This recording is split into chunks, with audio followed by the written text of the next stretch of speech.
Okay. Hello. Ayan, magandang umaga po. Announcement ho muna. Ngayong January, tatapusin lang ho natin yung ating series about sa Isaiah 46:10. So noong nakaraan, ang topic natin is stop. Ngayon, be quiet. Tapos sunod yung yung listen. Pagtapos niyan, February, anniversary natin, siguro second or third week, pagmimitingan pa ng pamunuan kung kailan yung exact date ng ating church anniversary. And then magkakaroon tayo ng panibagong topic ng February, which is about family. Kasi nung mentoring, we are advised by Pastor Pai na bigyang pansin ng church yung family.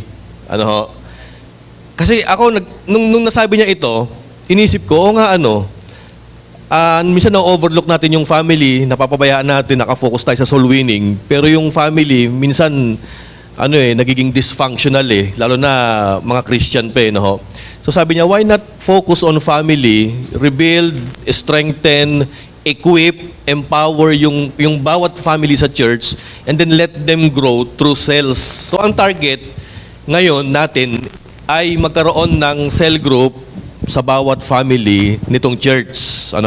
Kaya nga kami ng mga anak ko, nag-i-start na kami kasama si Jenny. Nakita po ninyo sa Bible kung gaano sinabutahe ng demonyo yung family. Di ba sa Garden of Eden, si Adam and Eve pa lang, yung mag-asawa noon, ano ginawa ng demonyo? Pinasok niya si Eve. Pabuo pala ng family, yung first couple, pero nakita nyo, doon in-inject, tinemp and ipinasok at inintroduce ng demonyo ang kasalanan sa sangkatauhan. Nakita nyo rin kung gaano umiyak ang isang tao for his family. Si Joseph, alam naman natin na ang kaso niya, di ba, kinasuhan niya na he was falsely accused nung asawa ni Potiphar. Kinulong siya pero hindi siya umiyak Binenta siya pero hindi siya umiyak Nagdanas siya ng mga pangit na experiences sa Egypt, pero hindi siya umiyak The moment, or the only moment na nakita kong Joseph cried was when he encountered his brothers. Nung nagsorry si Judah, at kinento niya yung kay Benjamin at yung kailang tatay na si Jacob, that was the moment si Joseph humagulgol. So nakita niyo, ano ang point ko rito? Pagka pamilya pinag-uusapan, iiyak Pagka pamilya ang involved, luluhod ka, manghihina ka. Pagka pamilya ang may problema, hindi ka makakatulog. So nakita po natin kung gaano kahalaga ang family. Tama po ba? So yan po yung focus ng ating message sa mga susunod. Pero ngayon, tapusin lang po natin ito. Ang title nating mensahe ngayon, dito na tayo, practicing quietness. Ayan, paano ka nakakapag-practice ng katahimikan? Ayan, Di ba't kung minsan sa mundo natin, lalo na ngayon, napaka-busy natin, kung minsan, uhaw na uhaw tayo sa katahimikan Sino dito yung nag-wish, sana pansamantala mawala muna ako sa mundong ito. Ayan. Kasi ang daming gumagambala sa iyo Ang daming nangangailangan sa iyo. Ayan, Mamaya-maya may biglang magchat-chat sa iyo sa Messenger, Mars, kamusta ka na? O alam mo na kasunod niyan. Tama po ba, mga kapatid? Minsan ganun tayo Tapos kung minsan, ito pa, pagdating sa trabaho, ang dami. Makulit yung boss mo, ang kulit ng mga katrabaho mo. Tapos pagdating sa social media, may nagchat-chat sa'yo, may kung ano-ano nagkwekwento sa'yo. Pagdating mo, magko-commute ka pa uwi, ang ingay ng mga jeep, ang ingay ng mga tao, tapos may banggaang pang mangyayari, may huldapan pang mangyayari sa kalsada, mayroon pa nag-aaway. Pag uwi mo sa bahay, ito na, nandyan pa yung mga anak mo na makukulit, demanding, humihingi ng kung ano-ano. Tapos ito pa matindi. Matutulog ka na lang ng gabi para magpahinga ka na. Kasagsagan ng tulog mo, may kasama kang senior, gigising ka ng alas 3 ng madaling araw, sasabihin, umaga nagising na. O di ba't nakakawindang yung gano'n na humihingi ka, nanlilimos ka ng katahimikan, pero hindi mo makuha-kuha, it is simply because there's a lot of noises around you. Tama po ba? So ang challenge sa atin ng Panginoon, let us read itong Isaiah 46:10. Ayan, paki-flash nga yung verse ng Isaiah 46:10. Ito ang gandang kanta nito So ang context nito, listen to this, church. Yung mga Israelites, particularly sa southern part of the tribe of Judah or of the kingdom of Judah, nagbabanta yung invasion ng Babylonian Empire. Kasi during this time, halos nakuha na ng Assyrian Empire yung Northern Kingdom eh. Yung Southern Kingdom, which is the Kingdom of Judah, nag-aabang na ang Babylonian Empire para iransak sila. So ang mga tao during that time, nag-aalala, natatakot. Marami silang anxiety, marami silang uncertainties, marami silang fears, and then kasama pa yung pang-araw-araw na buhay nila. Parang tayo. Tama po ba? Parang tayo. Ang dami nating iniisip, ang dami nating alalahanin. Ano? So ano bang gagawin natin? So binanggit ng Panginoon dito, yung mga nations na yan, wala yan. Yung mga kapangyarihan na yan, wala yan. Yung mga takot ninyo, wala yan. Ito ang conclusion ng Panginoon pagdating ng verse 10 of that chapter 46 ng Isaiah. Ito ang sabi ng Panginoon, I make known the end from the beginning, from ancient times, what is still to come. I say, ayan, sabi niya ganyan, my purpose will stand and will do that what I please. Actually, 46:10 ba yan? No. Meron pa siyang sinabi, yung be still and know that I am God. Ayan, ano. Tandaan natin, noong nakaraan, nasabi ko na, be still. When we say be still, tumigil ka. Tumigil ka muna sa pagkilos. Tumigil ka sa paggalaw. Ayan, be still. Kaya nga mahalaga, may kapahingahan eh. Sunod naman, pag sinabing be still and know, o di ba, pag sinabing kasi ang problema ng daming tao, tumigil nga, talak naman ng talak. Tumigil nga, andar naman ng andar ng isip. So maging yung pagsalita at pag-andar ng isip, which is quietness, nire-require ng Panginoon. And then yung pangatlo, and know that I am God. So ang ganda pala ng assurance, whenever we stop, we become quiet, nagsa-silence tayo, ang assurance ng Panginoon, He will reveal Himself to us as our God. Who will provide, who will vindicate, who will fight for us. Ano ho? So yan, tignan natin yung outline ulit. Sabi ni C.S. Lewis, listen to this, church. Sabi niya, we live in a world starved for solitude. Ayan. Nanglilimos tayo ng katahimikan. Nanglilimos tayo ng privacy. Yan. We live in a world starved for solitude, silence, and private. And therefore, starved for meditation and true friendship. O nakita niyo po nito. Kaya pala wala tayong connection with God. Kaya pala wala tayong intimacy doon sa dapat na tao, na mga tao na meron tayong close relationship. It is simply because masyado tayong maingay sa buhay natin. Maraming distractions, maraming bulong, maraming salita, maraming message. Ayan. Tignan natin dito. Next, sabi ko nga po, church, ito po. Ang challenge ng Panginoon, ito. How can we be quiet when everything around you is noisy? Nung nakaraan ang challenge, how can we stop when the world is what? Fast-pacing. Ito naman, how can we be quiet when everything around you is noisy? Ayan. Ito lalo-lalo na nung bagong taon, napakaingay, hindi ho ba mga kapatid? Ang ingay-ingay ng mga paputok. Ayan. Pero alam niyo, ang mas nakakabother, yung paputok na walang tunog, na mayroong amoy. Yan ang nakakatakot, mga kapatid. Ayan, Pero tingnan pa natin dito, listen to this. Ito nga ang sabi ko, ano-ano yung mga noises na palagi nating nakikita at naririnig. Ito, yung vehicle noise. Ayan, ang sakit sa tenga niyan. Kaya ka kung minsan disconnected palagi kay God, distracted ka because of vehicle noise. Ayan. Tunog ng motor, tunog ng kotse. Ang matindi, yung motor, tinanggalan ng tambutso para maingay. Ayan, brrrr. Nakita niyo yung mga ganong mga tunog, mga kapatid. Yung bang, ang liit-liit ng motor, akala mo big bike kasi walang tambutso eh.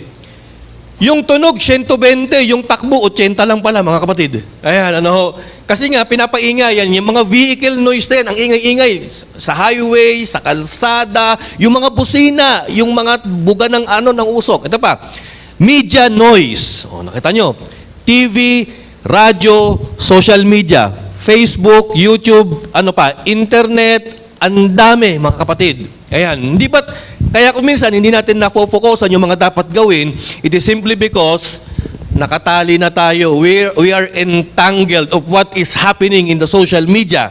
Tama po ba?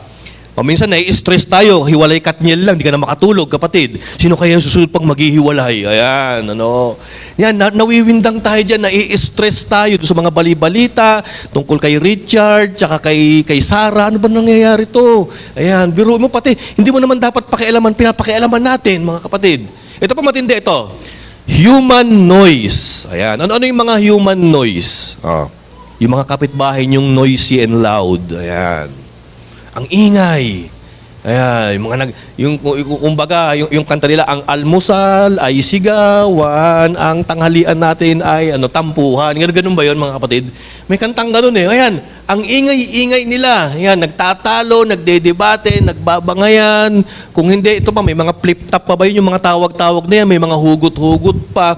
Because of those noise, hindi tayo makapag-meditate. Hindi tayo makafocus. At kung minsan ito pa, yung sinasabi ng mga tao sa atin, particularly yung mga negative na yan, masyadong nakaka-hurt, dinadamdam natin. At yan kung minsan yung daladala mo, papasok ka ng trabaho, hindi ka makafocus ng trabaho kasi may sinabi sa'yo. Hindi ka makafocus sa school kasi may sinabing pangit sa'yo. Human noise. Ito pa matindi. Pang-apat, animals and pets. O ano yung mga animals and pets na yan? Sinitutin mo yung mga maraming alagang hayop. Di ba't ang ingay din? At kung minsan, pag nakita mo yung aso mo matamlay, ayan, pati ikaw tumatamlay na rin, kapatid. Pag nakita mo yung aso mo tumutulo laway, pati ikaw natutulo na rin laway mo. Ano nangyayari sa aso ko? Ano nangyayari sa isda ko? Ano na nangyayari sa ibon ko? Ayan, nawiwindang tayo. Sa mga, biro mo, hayop lang, affected ka na. Ito pa yung panlima, yung mga ads. Ayan. Mamaya-maya yung cellphone mo tutunog, ching, shopping. Ayan, uy. Kabibili ko lang kahapon, Lord. Ito na naman. Mamaya, Lazada, 12, 999, 666. Patay na tayo dyan, mga kapatid. Hindi, yung mga ads na yan, yung mga advertisement na yan, hindi ba't nakakakuha rin ng attention natin yan for us na hindi tayo makapag-meditate kay Lord? Ito pa, news and events. O ano-ano. Ayan, yung mga gera.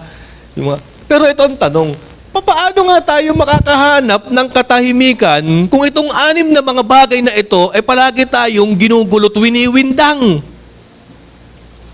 Sabi mo nga sa katabi mo, may naisip ka kung paano. Kasi kaya tayo walang maisip kung paano, kasi mismong tayo maingay din eh.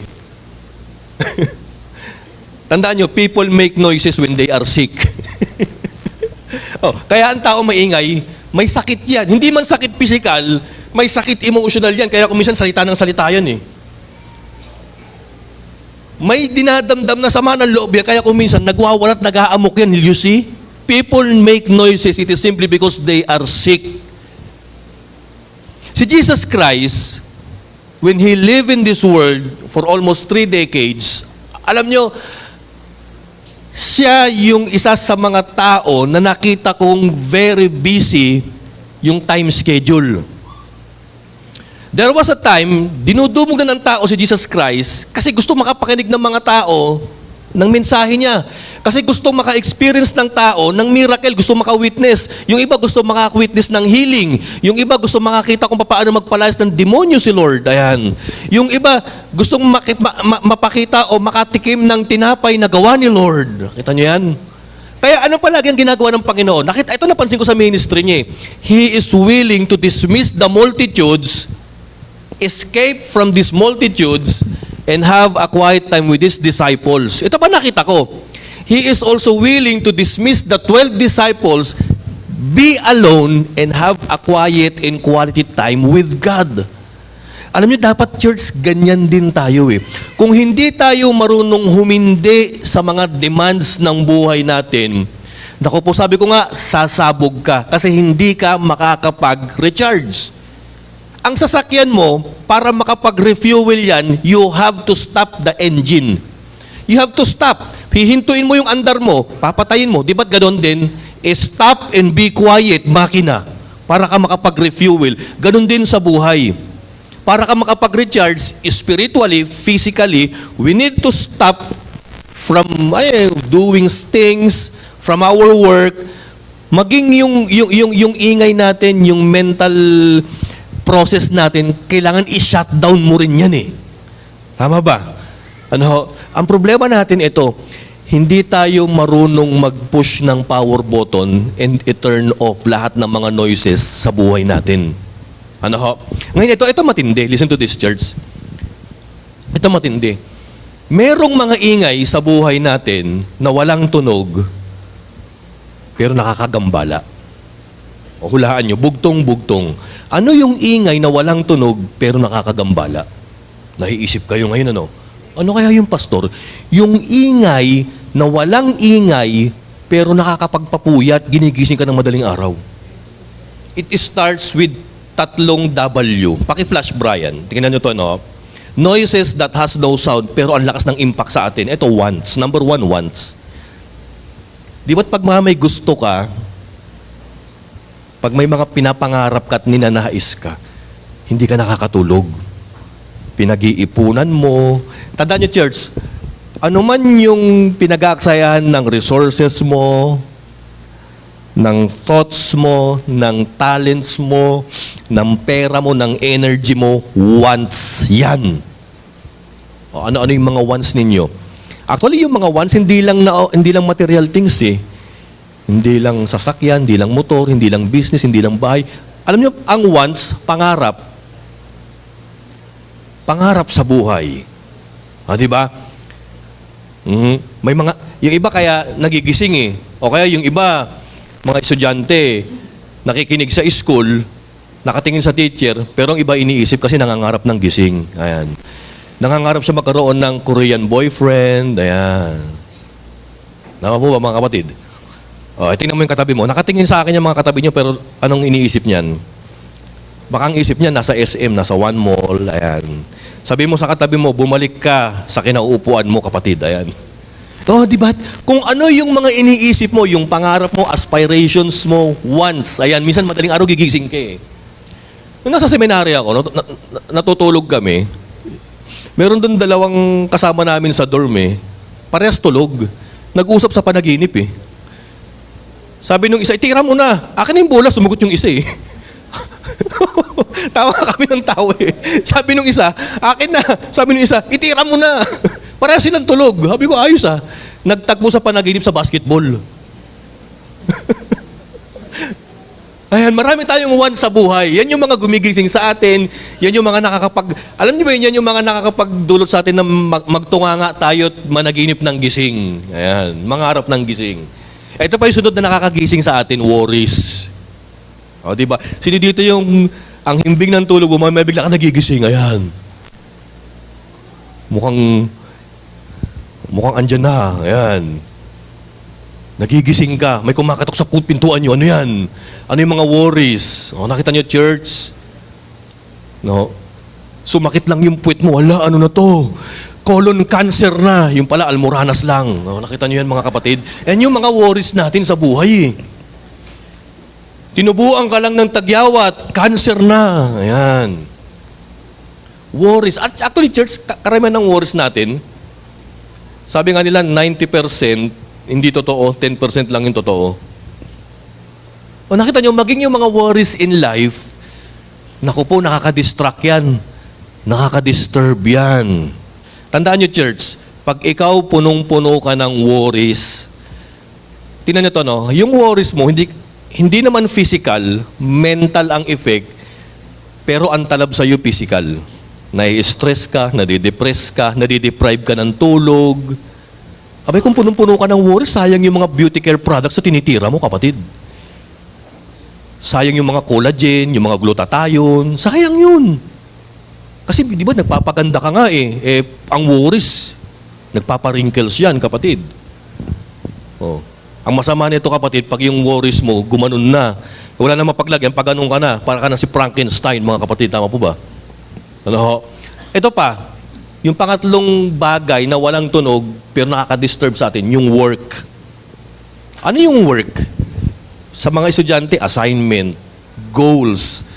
Ano pa? Yung mga procrastinations in life. Ano yung mga procrastinations? Yung mga dapat mong gawin na kailangan mong ipasa, isubmit. Yung mga bagay na nakatenga sa buhay mo. Di ba't kung minsan yan yung minowori natin kung minsan, palagi? Ano ba yung mga dapat kong pantapusin? Ano ba yung mga unfinished business ko? Ayan. Naku po, nakakapuyat yan. Nakakapagod yan. Yung mga plano na kailangang tapusin, yung mga demands na kailangang isubmit. So these 3 W's are the noises that has no sound. Bagamat walang ingay yan, pero nakakagising tuwing madaling araw. Tama po ba? Ngayon, ano ang gagawin natin dito? I-consider natin yung sinabi dito ni Pablo. Ano sabi doon? Sa Philippians 4, sabi niya, 6 to 9. Nandyan yung verse, Brian. Pakibasa nga. Ito, sabi dito ni Paul, do not be anxious about anything, but in everything, ano sabi niya? Instead na magising ka ng madaling araw, kakaisip ng work, worry, and wants, what if kung nagising ka ng madaling araw, tirahin mo ng prayer, petition, thanksgiving, and present your request to God? What if imbis na nagpapadala ka sa takot, nagpapasubdue ka sa mga worries na yan, what if tirahin mo ng panalangin, pagpapasalamat, petition, and request to God? Sabi niya sa verse 7, sabi ni Paul, and the peace of God, nakita niyo to, hindi peace of men, hindi peace of kings, hindi peace of strong people, peace of God, the highest form of peace. Ano sabi niya? Which transcends all understanding. Pag sinabing all understanding, ito na lahat-lahat na. Lahat-lahat na ng understanding mo para pumayapa ka, sabi ni Paul, will guard your heart and your minds in Christ Jesus. So nakita niyo yung kapayapaan ni Lord, yun ang ibibigay niya sa iyo, and it will guard your hearts and your minds in Christ Jesus. So ito na, pwede na pala tayong maka-achieve ng quietness in life, kapatid, kasi alam na natin yung technique. Ano? Alam mo na kung paano patahimikan yung buhay mo. Ayan. Actually, church, kung talagang tayo yung talagang worried sa buhay natin, matuto tayong mag-turn off ng mga bagay-bagay sa buhay natin. Ang problema natin, we don't push the power button off. Palagi lang nakamute, pero titignan mo mamaya. Kaya nga, ang suggestion sa amin, ang fasting hindi na naka-confine sa pagkain. Ang fasting, pwedeng mag-fasting ka sa social media. Huwag ka manood ng TV maghapon para makameditate ka kay Lord. Huwag mong buksan yung cellphone mo maghapon, mag-isang araw, para makafocus ka kay Lord. Huwag mong buksan yung Facebook mo. Okay? I-deactivate mo for a month. Minsan dyan ang fasting eh. O hindi lang sa pagkain. Sa mga noises, sa mga demands ng tao, kailangan mag-aspire ka rin ng privacy sa buhay mo. Kasi ang problema yun nga, busy na nga tayo, nagpapaka-busy pa tayo. Ang problema ito, busy na nga tayo sa trabaho, ngarag na nga tayo, pagod na nga yung katawang lupa natin, aaliwin natin yung sarili natin, social media. O di para ma-relax. Actually, hindi eh. Lahat, imbis na makapagpahinga ka, sasabihin mo, hindi, relaxation yung pagpe-Facebook ko, yung pag-YouTube ko. Hindi. Lalo kang mapupuno yan ng mga bagay na pag-iisipan mo pa. Kakaklik mo ng Facebook, may nakita kang ads, bagong sapatos, for sale. Minsan iisipin mo, bibili ako nito. Hindi ho ba't mga kapatid? What if kung i-shutdown mo yung mga yan, sabi nga ng Panginoon, be still and know that He is God. Tama po ba? No? So yan, sabi mo, patay-patay rin ng mga gadgets kung minsan. Ayan, ano. Okay, next, ito nga ho. From this standpoint, ito pa sabi ni Paul, sige, dugtungan natin. Finally, brothers, whatever is true, whatever is noble, whatever is right, whatever is pure, whatever is lovely, whatever is admirable, if anything is excellent or praiseworthy, think about such thing. Nakita nyo to, church? Pagka nanahimik ka na, tinapon mo na yung anxieties mo, tinapon mo na yung worries mo, tinigil mo muna pansamantala yung works mo, yung wants mo, ito na, si Lord na magsasabi ng message sa'yo. Ano yan? Yung mga noble, yung mga pure, yung lovely, gagawin at iisipin mo na sila ngayon. Then next, whatever you have learned or received or heard from me or seen in me, put it into practice, and the God of peace will be with you. Tandaan nyo, yung nagsulat nito si Apostol Pablo, and during this time when he wrote this letter, he was imprisoned. Nakakulong to. Pero nakita nyo, no, kahit nakakulong siya, payapang-payapa si Pablo. Ngayon, church, sino dito yung naiingayan? Yung magulo ang buhay, yung walang privacy, yung maraming gumagambala sa buhay ninyo. Alam mo na kung paano technique para magkaroon ng katahimikan. Pag nagkaroon ka ng katahimikan, magkakaroon ka na ng kapayapaan. Ayan. Sabi mo nga sa katabi mo, you may now rest in peace, kapatid. Totoo po yan, mga kapatid. Kasi ma-achieve mo na yung kapayapaan yan ng Panginoon, ha? Okay, next, ito na. Ito, from this standpoint, ito na yung ano natin. Ito yung nakita kong pagkakasunod-sunod ng mga bagay-bagay eh. Listen to this, ha? When sound is muted, silence happens. Ayan. Kapag natigil mo na yung mga ingay sa buhay mo, nangyayari na ang katahimikan. Ngayon, ano ang side effect ng silence? What happens when you achieve silence in life? Ito it enables us to clearly think, reflect, and examine our inner lives. Ito ang nakakalungkot sa mga Kristiyano eh. Palagi natin nakikita yung profile ng mga celebrity. Yung profile ng mga idol mo, yung profile nila LeBron James, yung profile nila Daniel Padilla, nila Blackpink. Kaya lang ang problema, yung profile mo, hindi mo tinitignan. So kung na-shutdown mo na yan, yung buhay mo, wala mo ng K-pop, wala mo ng K-drama, wala mo ng basketball, wala mo ng social media, I will have a quiet time with myself na makapag-think, reflect, and examine my inner lives. Nakikita mo kung ano yung mali mo, kung ano yung strength mo, nakikita mo yung purpose mo sa buhay, at ito nakakakonect ka kay Lord. Kasi minute mo muna yung mga bagay at ingay sa buhay mo Ito nakakalungkot, church. Bakit kaya kung minsan ang mga tao ayaw mag-mute at ayaw mag-reflect ng sarili, dito papasok yung pangalawa. Tingnan niyo po ninyo ito, no? However, we don't like silence. It is simply because it has a long way of forcing our thoughts towards areas in our lives that we don't like to face. There are issues inside of your life that you don't want to encounter and face, mga kapatid. There are struggles in your life na ayaw mong asikasuhin at ayaw mong ayusin. There are issues in your life na ayaw mong i-resurface at i-deal with. Kaya ang ginagawa mo, yung issue ng ibang tao na nasa social media, yan yung kinakalkal mo. Kasi meron ka rin palang ganun. Tingnan nyo to, no? Di ba yung mga taong naguguluhan, ano ginagawa? Magpapasak yan ng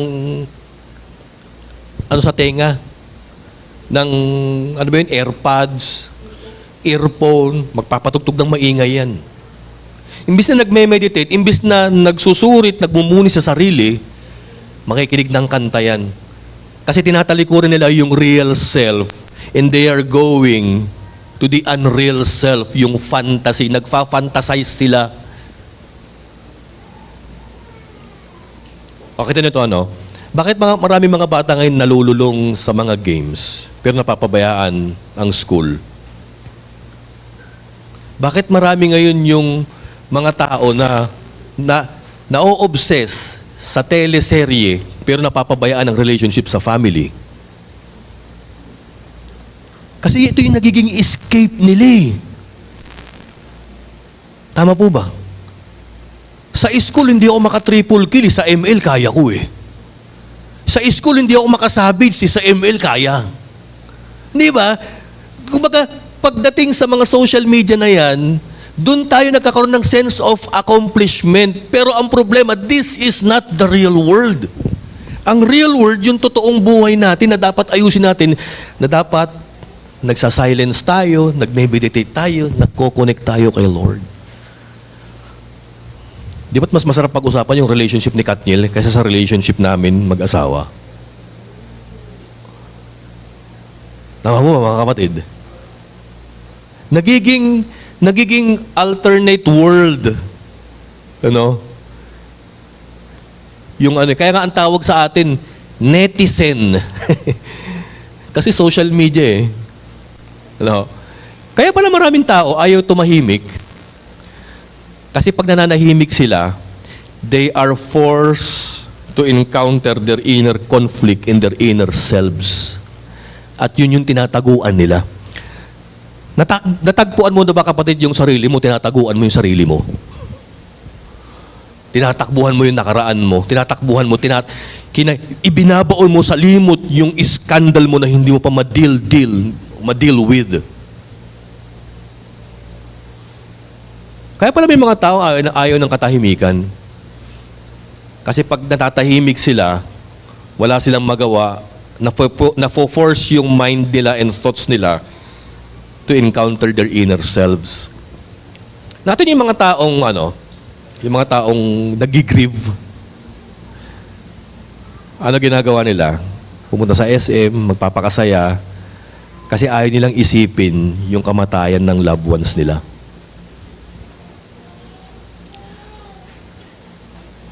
Pero kung minsan talaga kapatid, napakahalaga ng katahimikan sa buhay natin. Kaya nga sabi ng Panginoon be still and know that He is God. Paano i-reveal ng Panginoon yung kapangyarihan niya, yung will niya, yung lakas niya at yung purpose mo sa buhay kung palagi kang maingay? Subukan nyo mag-usap, puro ingay, sabay kayo nagsasalita, tapos ang ingay ng surroundings nyo, walang mangyayaring communication. No? So ito yung pangalawa. Kaya ayaw natin ng katahimikan kasi yung katahimikan, it forces us to deal with our inner selves. Ito yung pangatlong natin. Listen to this. Looking inward in silence can often take us into a lonely, dark, and difficult situation. Okay, listen to this, church. Kahit nasabihin mong lonely, dark, and difficult situation yung sarili mo, pero kasi diyan ka i-deal ni Lord Diyan magme-message sa'yo si Lord Diyan mag-PPM sa'yo si Lord Diyan magre-reveal sa'yo yung Panginoon Sa katahimikan na yan. Ito na, yung pangatlo. By keeping our lives loud and noisy, ito na, we don't have to deal with the realities of our life that hides in silence. So nakita nyo to? Kaya nga tama nga yung sabi ko, naniwala ho ba kayo? People make noises when they are sick.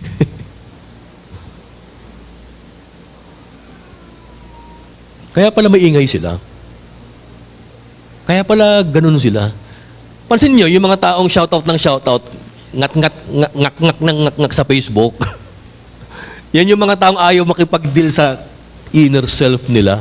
Kaya doon binabato nagiging defense mechanism natin yung sa social media tsaka yung kaigayan sa buhay natin Kasi ayaw natin ma-divert yung attention sa sarili natin. Kaya tayo nakikinig ng sounds, kaya tayo nakipag-usap sa tao, nililibang natin yung sarili natin kasi ayaw natin mag-focus yung focus natin sa sarili natin. Ito, pang-apat. Ito na. Pero, si Lord, God reveals Himself in silence during the absence of noise. So, yan yung pang-apat. Tandaan nyo, church, hanggat tayo'y maingay at maraming iniisip at preoccupied ang mind natin, hindi mo maririnig ang sinasabi ng Diyos sa buhay mo. Kailangan, church, maging sensitive ka sa sinasabi ng Panginoon sa'yo. Nakita mo yun? Kung minsan, di ba't minsan nangyayari sa inyo yun? Yung bang ang ingay-ingay ng mga surroundings mo, mamaya-maya may narinig ka, Pogi, lumingon ka. Parang ganun lang din yun, kapatid Pogi, lumingon ka kahit hindi naman pala ikaw tinatawag. Dapat ganun tayo ka-sensitive sa tawag ng Diyos. Okay, panlima. Okay, meron pa panlima, Brian? Ito na. Dito na tayo magtatapos.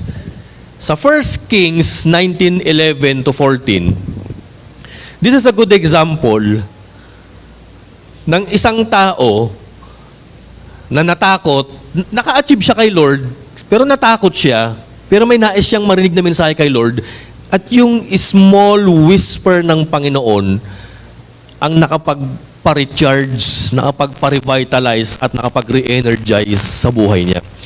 Actually, tinutukoy ko rito si Prophet Elijah. So, balikan natin si Elijah. Sa 1 Kings 18, tinalo ni Elijah yung 400 prophets of Baal. Pinatunayan niya that God is God. That God is the God who sends fire dun sa kanyang hain. Kaya lang, nung natapos na yung contest, nagbanta si Queen Jezebel na papatas-papaslangin niya si Elijah. Ito nakakalungkot Kung minsan tayo ganun victorious tayo, ang ganda ng nangyari natin, ang ganda ng achievement natin pagdating kay Lord, pero isang voice lang at isang discouraging voice lang ng kalaban, ng demonyo, nasusupil tayo. Natakot si Elijah, he fled away kasi nga he is afraid of his life. Natatakot siya, makapatayin siya eh. No? So nung tumatakas na siya, guruin mo, no, from Mount Carmel going to Mount Horeb, ang layo ng binahe niya. From north to south ng Israel. No? So ito na, sabi ng Panginoon, nung nag-retreat si Elijah, sabi ng Panginoon sa kanya sa verse 11, the Lord said, "Go out and stand on the mountain in the presence of God, for the Lord God is about to pass by." Ano po nangyari? Then a great and powerful wind tore the mountains apart. So unang na-encounter ni Elijah, malakas na hangin. Guro mo, sa sobrang lakas ng hangin, pati bato, pati bato pinalipad eh. No? Pero anong sabi? And shattered the rocks before the Lord. Ito sabi, but the Lord was not in the wind. Wala raw si Lord doon. Ano nangyari? After the wind, there was an earthquake, but the Lord was not in earthquake. Nakita nyo, kung ikaw si Elijah, takot, demoralized, depressed, actually meron na siyang suicidal tendency rito eh. Di ba't sapat na yung makakita ka ng kapangyarihan ng Diyos sa pamamagitan ng hangin at sa pamamagitan ng pagyanig ng lupa at lindol? Pwede na yun eh. Pero ang sabi sa Bible, wala raw si Lord dun sa hangin at sa lindol. Ano yung pangatlo? Sa verse 12, after the earthquake came a fire. May apoy na naman. Tandaan nyo, whenever the Old Testament nag-mention ng fire, it talks about the presence of God and the power of God. Pero ano sabi? But the Lord was not in the fire. Ibig sabihin, hindi pa rin satisfied si Elijah. Bigyan mo, pinagpakitaan na siya ni Lord ng hangin, ng lindol, ng apoy, wala pa rin. Pero ito matindi. Ito yung nakapag-move kay Elijah. And after fire came a gentle whisper. Bulong. Bulong pero maamo. Hindi man nilagay sa Bible kung ano yung message, pero this gentle whisper revitalized, refueled, and changed Elijah. Pagdating sa verse 13, ito sabi, when Elijah heard it, he pulled his cloak over his face and went out and stood at the mouth of the cave. Nagtago raw si Elijah eh. Sinuot niya yung kanyang jacket, lumas doon sa kuweba. Ito ang sabi, then a voice said to him, what are you doing here, Elijah? Nakita niyo to? Ang ingay na yung pinadala ng Panginoon eh.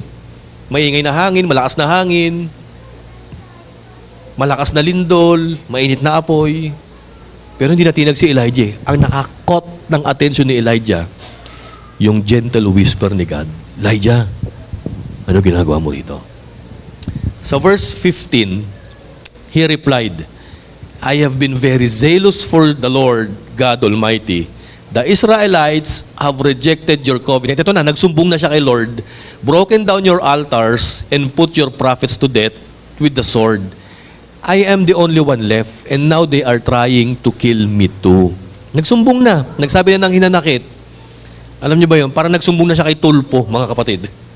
Pagdating sa verse 15, ito na ang sabi, wala na pala. No? Pagdating sa susunod na mga istorya, ito na, sinabi ng Panginoon, bumangon ka, iwanan mo na itong kuwebang ito, bumalik ka, and face Ahab and Jezebel. Alam niyo, church, kailangan natin ng retreat sa buhay. Kailangan mong i-turn off yung mga noises para magkaroon si Lord ng opportunity for you to hear His voice and to listen to His message. Hanga mo ba? Hindi ka kailanman pwedeng makapagmensahe o makapakinig ng message ng Panginoon kung maingay ang surroundings mo at gulong-gulo ang nasa isip mo. Ma-achieve mo lang, makikita mo lang ang message ng Panginoon in silence. Okay, pakiano nga ulit sa pinakahuli na. When the noise is gone, be ready to get connected with God. Tayo po'y tumayo ngayon, mga kapatid. O ngayon, pwede mo bang isurrender yung ingay sa buhay mo? Actually, church, ito napansin ko Yung ingay na may tunog sa kapaligiran natin, wala na tayong magagawa dyan Wala ka na magagawa sa ingay ng mga transportations ng mga sasakyan. Wala ka ng ingay, wala ka na magagawa sa ingay ng kapitbahay nyo. Wala na. Wala kang magagawa dyan Pero meron kang magagawa sa sarili mo para magkaroon ka ng katahimikan. What if magkulong ka sa kwarto, patayin mo muna yung cellphone mo isang araw, huwag ka manood ng TV, huwag ka manood ng radyo. Actually, marirealize mo ang message ng Panginoon, magbasa ka ng Bible, mag-pray ka. Kung minsan, church, akala natin, ang mensahe ng Panginoon sa pakikinig ng malalakas na Christian songs.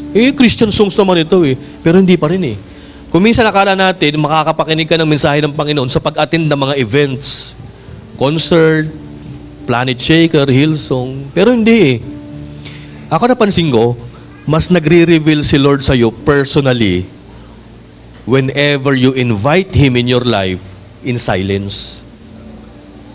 Yung bang parang, while the world is going crazy, Lord, while the world is getting noisy and louder, pero Lord, here I am with you, Lord, standing, praying, asking, kneeling, na Lord, mangusap ka sa buhay ko. O kaya church, tanda natin tahimik ka man, tahimik na yung buhay mo, ito pero nandun pa rin yung ingay na walang tunog Yan yung mas nakakagambala, yung 3 W, yung wants, worries, and works. Kapatid, pwede mo rin i-shutdown yan. Sabi ko nga, yung ginawa ni Pablo, pwedeng yung bang pansamantala lang naman No? Isa sa mga nakikita kong problema ng mga tao ngayon, kaya tayo na-stress sa trabaho, nade-depress sa buhay, nangangarag sa mga pagharap ng problema, kasi hindi tayo marunong pumatay. Pumatay ng tunog, pumatay ng ingay, pumatay ng gulo sa buhay natin.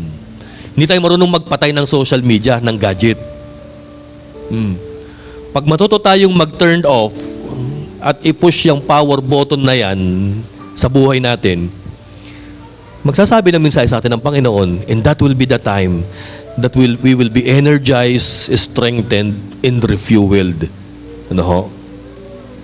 Church, tandaan po, ang nais ng Panginoon yung balancing buhay. Busy ka sa trabaho, busy ka sa relationship, busy sa ministry. Pero sinasabi ng Panginoon, Nak, sana naman magkaroon ka ng time sa akin. Ako rin naman kausapin mo. Huwag lang puro chat sa kaibigan, huwag lang puro kamusta sa mga kaibigan, ako rin i-chat mo. Tandaan yung pakikipag-connect kay Lord, low maintenance yan. Wala kang wifi na gagamitin, wala kang internet connection na babayaran Pero nakakalungkot, hindi pa natin minamaximize. Hindi pa natin ginagamit.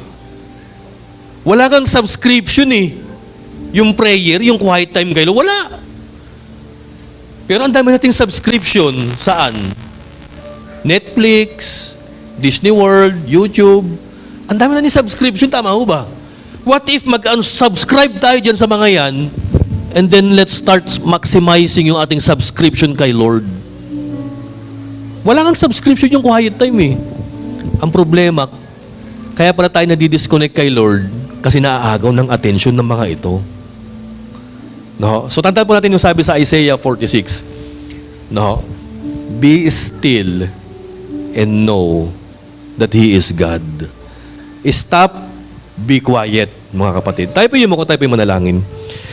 Father, thank you so much, O Lord, for once again reminding us, Panginoon, na napakahalaga, Panginoon, ng katahimikan sa buhay namin. Napakahalaga, Lord, ng kapayapaan, ng privacy, ng relaxation. Especially, Lord, kung itong katahimikan na ito, katahimikan namin para magpahinga at para makipag-usap sa iyo. Lord, muli, humihingi kami ng kapatawaran, Panginoon. We've been busy to lots of trivial things in our lives to the point na yung main point ng buhay namin, which is you, na neglect na namin. Patawad, Lord.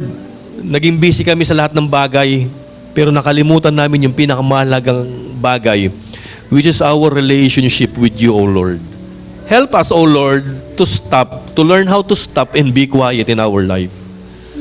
Nawa, Lord, maging practice na namin ito, Lord, yung quietness, yung pagre-retreat, yung pagfa-fast, Panginoon, yung pagpe-pray sa inyo. Nang sa gayon, Lord, ito po, Lord, yung aming pagkakataon, Panginoon, na magpalakas sa inyo. Lord, right now, hindi ko man alam, Panginoon, kung ano, Lord, yung mga nakakapag-trouble and nagkokos ng anxiety sa mga kapatid ko na narito, Panginoon. It might be finances, it might be health, it might be relational, it might be spiritual, but I pray, Father, yakapin niyo sila, Panginoon. Kung paano niyo in-energize, ni-revitalize si Elijah, ni-refuel siya, Panginoon, sa kanyang ministry, nawa, Lord, ma-experience namin, Lord, yung gentle whisper ninyo. Father, sorry, na-neglect namin yung gentle whisper nyo kasi ang daming ingay sa buhay namin, Lord, eh. At salamat because right now, Father, we have learned how to turn off these noises in life. Nang sa gayon, Lord, ma-enjoy namin yung gentle whisper ninyo. Salamat, Father God. Salamat. Lord, ito po ang aming panalangin. In Jesus' name we pray. Ang lahat po ng anak ng Diyos ay magsabi ng Amen. God bless, mga kapatid.